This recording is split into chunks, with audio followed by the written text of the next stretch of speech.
Bonjour, bienvenue sur notre chaîne. Avant de commencer, je vous invite à aimer cette vidéo et à vous abonner pour ne rien rater.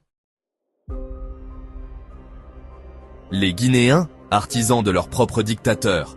Depuis son accession à l'indépendance en 1958, la Guinée a été témoin d'un phénomène troublant, la transformation de ses dirigeants en despotes, souvent avec la complicité tacite d'une partie de sa population. De Sékou Touré à Mamadi Doumbouya, en passant par Lansana Conté et Alpha Condé, une constante se dessine. Un cycle de régimes autoritaires qui entrave le développement démocratique du pays. Cette réalité soulève des questions fondamentales sur la responsabilité collective, la mémoire historique et la soif de liberté au sein de la société guinéenne. Sékou Touré, de l'espoir à la terreur. À l'aube de l'indépendance, Sékou Touré a su exploiter l'effervescence politique de l'époque, marquée par l'ouverture relative de l'administration coloniale. La Guinée, riche de sa diversité culturelle et de son patrimoine historique, semblait promise à un avenir radieux.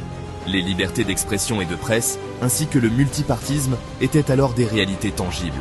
Cependant, la dissolution précipitée des partis rivaux, le Bloc africain de Guinée, BAG, de Barry Diawadou, et le Parti africain socialiste, PAS, de Barry III, par leurs propres fondateurs, au profit du Parti démocratique de Guinée, Rassemblement démocratique africain, PDGRDA, a marqué le début d'une dérive autoritaire. Le parti unique a progressivement étouffé les voix dissidentes et Sékou Touré, porté par un culte de la personnalité grandissant, s'est mué en despote, acclamé par une population qui a peu à peu oublié les promesses de liberté. La peur, la manipulation et un déficit d'éducation politique ont alimenté cette complicité populaire, transformant la Guinée en un état mirage de la démocratisation. Après la mort de Sékou Touré en 1984, Lansana Conté a pris le pouvoir, promettant un renouveau démocratique et économique. La constitution de 1990 a ouvert la voie au multipartisme et à des élections compétitives. Cependant, les pressions exercées sur Conté pour qu'il reste au pouvoir ont conduit à des révisions constitutionnelles, lui permettant de se maintenir à la présidence jusqu'à sa mort en 2008. Ce cycle de promesses non tenues et de manipulations a engendré une profonde désillusion au sein de la population qui, malgré ses aspirations à la démocratie, s'est retrouvée piégée par des discours séduisants et des promesses non tenues. Alpha Condé, la dérive autoritaire et les espoirs déçus. L'arrivée au pouvoir d'Alpha Condé en 2010 a suscité de nouveaux espoirs, mais son règne a été marqué par des tensions politiques, des violences et des violations des droits de l'homme. Le changement controversé de la Constitution, en 2020, lui permettant de briguer un troisième mandat, a cristallisé le mécontentement populaire. La population, désabusée, a vu ses espoirs de changement s'évanouir, tandis que les élites politiques continuaient à s'accrocher à leurs privilèges. Mamadi Doumbouya, après les promesses non tenues, une nouvelle dictature. Aujourd'hui, Mamadi Doumbouya, à la tête du Conseil national du Rassemblement pour le développement, CNRD, après le coup d'État de septembre 2021, promet une transition démocratique, la bonne gouvernance et la justice.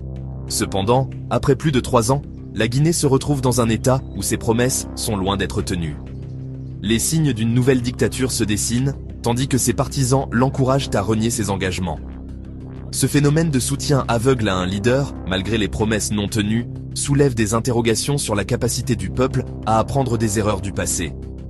Il est désormais acté que Mamadi Doumbouya, au nom d'une prétendue refondation de l'État, se prépare à briguer un mandat électif. Les ambitions personnelles affluent et les mouvements de soutien se multiplient. Les opportunistes rivalisent d'ardeur pour obtenir leur part du gâteau, tandis que l'argent et le pouvoir hypnotisent les esprits. Ce contexte met en lumière la fragilité des institutions guinéennes et la nécessité d'un engagement citoyen fort pour contrer les dérives autoritaires. Il est important de noter que des compatriotes, experts en flagornerie et autres bassesses de contre-nature, ont toujours usé de leur position pour mentir au peuple et encenser le chef, dans le but de protéger leurs intérêts égoïstes. Ces individus, en se vautrant dans la flatterie et la manipulation, ont contribué à maintenir un système où la vérité est souvent déformée et où les aspirations légitimes du peuple sont étouffées. Leur rôle dans la pérennisation des régimes autoritaires ne peut être sous-estimé, car ils exploitent la naïveté et la désillusion des masses pour servir leurs propres ambitions. Les défis de la démocratisation. Éducation, mémoire et engagement citoyen.